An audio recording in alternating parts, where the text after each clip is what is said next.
Якутия продолжает активную подготовку к весеннему половодью. Сообщается, что в верховьях реки Лены лед уже тронулся. На местах, где традиционно бывают большие заторы, стартовали масштабные работы по зачернению и распиловке льда. О том, какова готовность профильных структур к прохождению паводков и какие прогнозы дают синоптики, в материале Виталия Абрамова. По прогнозам гидрологов и метеорологов, в связи с высокими среднемесячными температурами в Якутии, ледоход этого года обещает быть довольно сложным и начаться раньше сроков. В декабре прошлого года был достигнут абсолютный максимум среднемесячной температуры. В марте на 5-7 градусов выше нормы, а в апреле на 4-5. На Верхней Лени, уже 15 апреля на участке Качук-Жигалова река очистилась, Лена. И уже в районе Усть-Кута, Подымахина есть разводье. Соответственно, по месячному прогнозу май ожидается на большей части территории республики на 1-3 градуса выше нормы.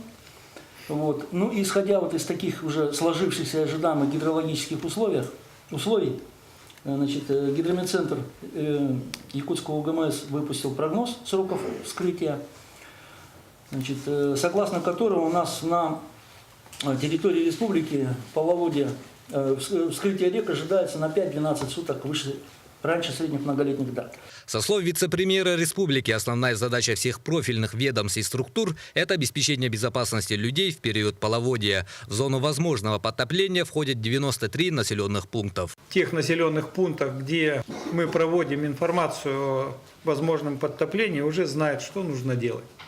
И муниципалитеты, и задача муниципалитетов подсказать населению, еще раз напомнить те меры безопасности, которые люди должны соблюдать в период весеннего половодья, и подготовки своего имущества, сельскохозяйственных животных и так далее. В настоящее время в Якутии идут работы по ослаблению прочности льда во всех участках, кроме Алекминского улуса, где работы уже завершены. В центральных зонах работы будут продолжаться до конца месяца, а в северных районах до 5 мая. По завершении работы будут приняты специальной комиссией.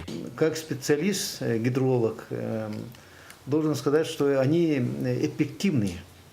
Конечно же, бывают моменты, когда мы ведем мониторинг вместе с нашими коллегами, представителями Главного управления МЧС, бывает, идет поле, а там в середине поляны. Бывают такие моменты.